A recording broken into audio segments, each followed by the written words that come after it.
तो चलो यहाँ महाकाले काले के परमेश्वरी लक्ष्मी। हेलो, नमस्ते and welcome back to my channel. तो मेरा नाम रजनी है और आज के व्लॉग में मैं और हम की दूरी तय करूँगी आज। तो बिना देर किए चलिए इस व्लॉग की शुरुआत करते हैं। मेरे व्लॉग मेरे इमोशंस होते हैं, तो बिना जज के उसे एंजॉय करना। तो सुबह की कॉफ़ी हमने बाहर के सुकून वाली व्यू के साथ एंजॉय करी। फिर शार लेकर नीचे आ गए जहाँ सब हमारा वेट कर रहे थे।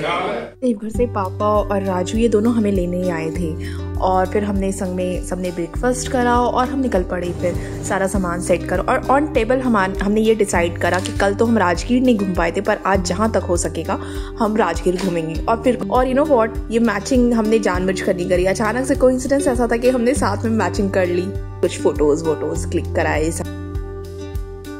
फिर हम पहुंचे ये पावापुरी, जहाँ कहते हैं महावीर जी का ये निर्वाण स्थल है। बहुत ही अद्भुत और बहुत ही सुंदर। यहाँ की हवा ही अलग थी, अलग ही एक्सपीरियंस था, इसे शब्दों में बयान नहीं किया जा सकता।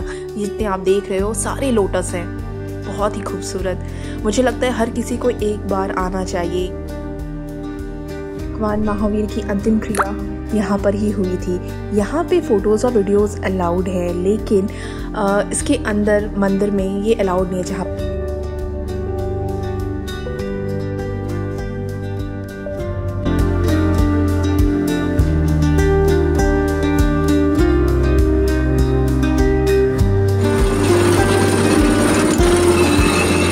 सामने हमें गन्ने का जूस निकलता हुआ दिखा, तो हम यहाँ पीने आ गए। गर्मी बहुत थी, तो बेटर है कोक से पीने से देसी स्टाइल में गन्ने का जूस पिया जाए। संग में कुछ काका और बच्चे भी आ गए, तो हमने उन्हें भी पिलाया। सुकून मिलता है ना लोगों को के लिए कुछ करके।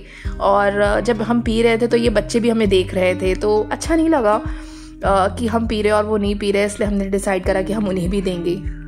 फिर हम पावापुरी की दूसरी जगह को देखने के लिए आ गए, जहां भगवान महावीर ने अपने अंतिम क्षणों में उपदेश दिया था। तो ये वो जगह है।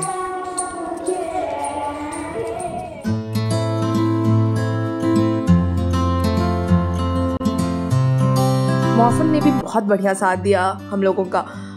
फिर हम लोगों को भूख लगी और हमने गाड़ी रोक करके अपने लिए चाट पकौड़े मंगवाए, जो लोकल टेस्ट, ऐसा टेस्ट हमको बहुत दिनों बाद मिला।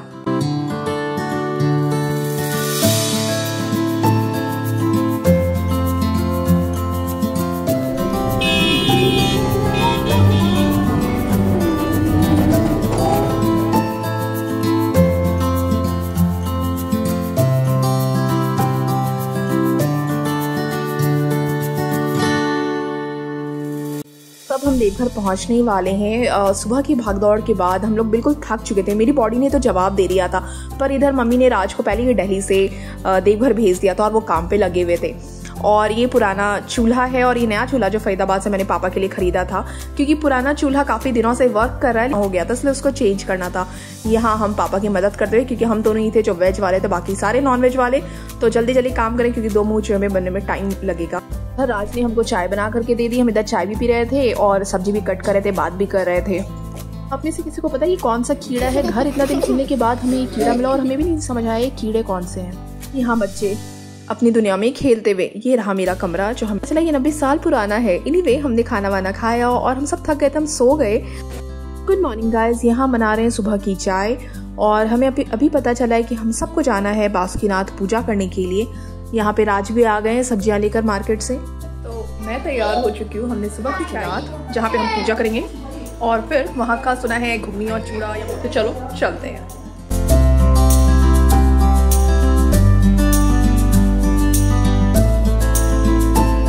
मंदिर के ठीक बाहर वहाँ की लोकल दुकानें।